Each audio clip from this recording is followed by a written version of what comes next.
East Godavari district లో అనపర్తి నుంచి ఈ పందిరి మంచం ఆర్డర్ చేశారండి. నెంబర్ 1 బలాసా టేకుడ్ వాడామండి.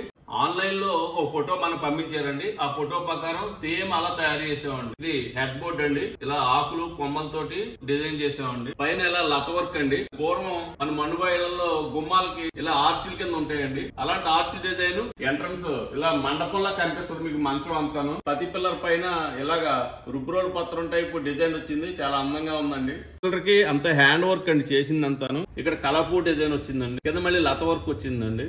ఈ లైన్ చూడండి చపాతీ కర్రలాగా అందంగా నీట్ గా వచ్చినాయి. ఒకదానికి ఒకటి ఎగుడు దిగుడు లేకుండా. దాని కింద మళ్ళీ నిలువు డిజైన్లు అండి. ఓ పెద్ద డిజైన్ అండి, ఓ చిన్న డిజైన్. ఓ పెద్ద డిజైన్ అండి, ఓ చిన్న. దాని కింద మళ్ళీ బొద్దులండి. బొద్దుల కింద ప్లెయిన్ పట్టి అండి. మళ్ళీ దాని కింద బొద్దు అండి. బోర్డు ఎంత అందంగా వచ్చిందో. చుట్టూరు దోమ తెర పెట్టుకోవడానికి కానీ లేదా అందంగా కట్టెలను పెట్టుకుని మహారాజా టైప్ లో అలంకరించుకోవడానికి అనువుగా ఉంటదండి ఈ మోడల్ లో. ఇలా మీకు నచ్చిన డిజైన్లు పూర్వకాలం డిజైన్లు అయినా సరే, ఆన్లైన్ లో డిజైన్ అయినా సరే మన గోలక్ష్మి ఫర్నిచర్ షాప్ ఫ్యాక్టరీ రాజమండ్రిలో ఇలా అందంగా క్వాలిటీగా తయారు చేస్తామండి. థ్యాంక్ యూ అండి. Thank you all.